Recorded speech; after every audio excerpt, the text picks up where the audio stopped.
It's Petey with PHNX. We're back on the campus of ASU and getting an opportunity to talk to senior forward Ryan Kirwan. Ryan, I'm going to get right to it. Let's go to last weekend. Team started off struggling a little bit this season. You go into Northern Michigan, 2 wins, but both game-winning goals are scored by you. What was this weekend like for you? Yeah, I think it was special. It just shows that when we're sticking to our game that good things will come, good things will happen. That was a defensive team we played against, so just sticking to our structure and not getting frustrated, just keeping our emotions settled. We're going to break through. We're such an offensive team and such a talented team, so I think we were bound to score a goal. And you scored a goal. Yeah, amazing. Great plays from Bennett Shimmick. The one pass was amazing, and Dylan Jackson, same thing. So just working with my teammates. So you entered the transfer portal. You're coming from Penn State to ASU. What attracted you to Arizona State University besides the weather? Yeah, well, I guess the coaching staff has been tremendous. As soon as I entered the portal, Coach Powers, he talked to me once I entered, and it's just such a beautiful place, amazing campus. Facilities are amazing. Coaching staff is top notch. The team last year was an amazing team, and I was lucky enough to know Tyler Gratton. He was here last year, the captain. So talked to him for a little bit, leaned on him, and he said nothing but amazing things about this tradition, the program, everything. So he was a big factor in me coming here and helped me out a lot. Well, you look at where you're at right now. You've got 6 goals on the season. You're tied for the lead in the nation in goal scoring right now.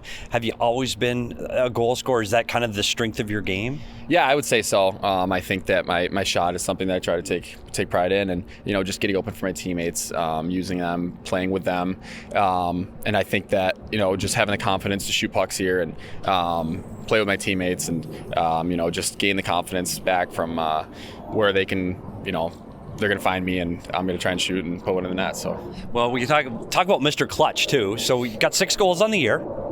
All six are in the last 5 minutes of the game. I've never heard of anybody being that clutch. Do you get nervous in those situations, or you think you rise to your best when you're in those kind of spots where you need a goal late in the game? I think that just like I said earlier, just trying to stick to it. I think that in every single one of those games, for the most part, my line mates and I have had so many chances, and just trying to stick to it, stay positive. That's been the biggest thing this year is, not getting down on yourself. Every shift is an honor to go out there. So just try and get a goal. So, yeah, it's been big for us. Well, you talk about your last few weekends. You started up the season playing with the rookie Potter, who we've talked about a lot on our show and his skill level.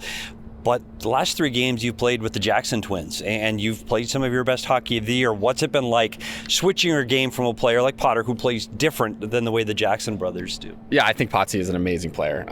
He's going to be a long-time NHLer. So playing with him was a complete honor. And just, he balancing off the way he plays. He's so electric, so exciting. Same with Shimmick, great player. Another pro, but playing with Jackson twins, it's been fun. They know each other so well, and we've started to gain that chemistry too, the 3 of us. So kind of just sticking to it, playing a little bit of a harder game with them, trying to win more battles, get to net more often, just to get them some time and space. They're so creative and so shifty. So just trying to play a hard-nosed game for them, and I think it's been working for us. Yeah, and that's one of your strengths too. You're a big kid that helps provide space for the guys around you, but you also talked about your shot, and we have to talk about your one-timer, especially on the power play. Is that something you spent a lot of time working on that one tee shot? Yeah, it definitely has. I was on it in juniors, and then I wasn't really on it up until I came back here. Just over the summer, just working on that, and I got to give it to all the guys that have given me the passes. They're all great passes. So it's all them. Shim gave me a great one, and then Cortsy's been great too. So yeah, it's been fun. And then you talk about Penn State. So in Penn State, you're playing in the Big Ten. You're playing Minnesota, Wisconsin. It's much different than what you're going to come up against here. You're joining the NCHC, which most think are the toughest division and conference in college hockey. You start your conference schedule next week. Do you think the Big Ten, playing those big opponents every weekend, has helped prepare you for what you're going to see in the NCHC? Yeah, I think for sure. Like you said, it's for sure different style of games, but just with the draft picks you play against, right? The offensive talent is just amazing and throughout college hockey. But I think going into the Big Ten, there's no weekend off. That's the exact same as here. So just taking every single game, every shift, as you want to be a champion, right? That's the goal of playing in the NCHC and playing for ASU. So I think for us, it's just going to take every game, go game by game. There's no easy game from here on out, obviously, and there hasn't been at the start. But it's just playing a mature game, making sure that we're dialed every shift, just so we can hopefully get a couple wins. Well, you finished up last weekend in Northern. You got this weekend off, so you got a lot of practice time. Have yourself and the coaching staff been able to take advantage of this extra practice time getting ready to play our first conference game? Yeah, for sure. I think they've done a great job. I think that we've been working on goal scoring, transition,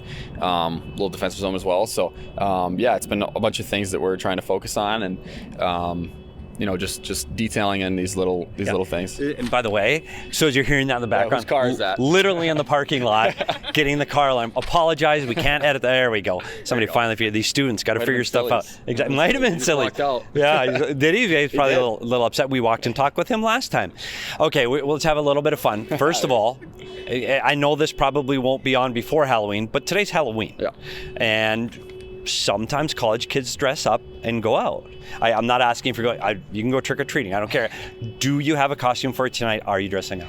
Unfortunately, I do not have a costume for tonight, but I just got, my girlfriend and I got an English cream golden retriever. Nice. So we got her a costume. So seriously, yeah. So she's got a little bandana. Send us a picture? I'll send you once it comes in. Yeah. So we'll add it to the interview. Hopefully that Leah can handle that. I know I can't do it. We get a picture of the dog in a Halloween costume. Yeah. One thing we always ask everybody as we start to get ready to get out of here is you have a lot of time when you're flying. You were just at Northern, that's a long trip. You spend times on planes, trains, automobiles, buses, and you get time to watch. I know you're studying, but once the studying is done, you get time to watch TV, whether it's Netflix or YouTube or Hulu, whatever it is. So what we do at PHNX is we ask about your weekend binge. So something recently that you watched, movie, TV show, something you're streaming, or something you hope to be watching soon so that our viewers can go, oh, I need to try that. Do you have anything right now that can help us on our weekend binge? I do actually. Me and Sil, when we were in, I think it was Providence, the Face Off show came out for the NHL. Oh yeah. That was a great show. We binged that in probably a day. And then we watched Starting Five with the NBA show. Basically the same sort of scenario. Yeah. We watched that, and that was a good one too. But we just throw on TVs. So I'm going to ask you about the Face-Off series, and because I'm interested in this, because I've always said what people don't understand when they look behind the curtain, which is what that show is. Yeah. That their locker rooms in the NHL and the way those guys act is exactly the way you guys act inside your locker room. Is that a fair statement? I think it's pretty fair, yeah. I think there's a good mix of, everybody's focused, but you're having fun at the end of the day, right? So you're just trying to, get to know your teammates, have fun with them, play pranks on them. Yeah, I think that's something that I guess could be a fair statement. Well, Ryan, thank you so much for your time. Good luck when you get back at it next week against CC. And stay tuned to the PHNX Hockey channel for all of the ASU Hockey news. Ryan, thanks. Awesome, thank you. Everybody, we'll see you at the rink. We all silly like the mayor.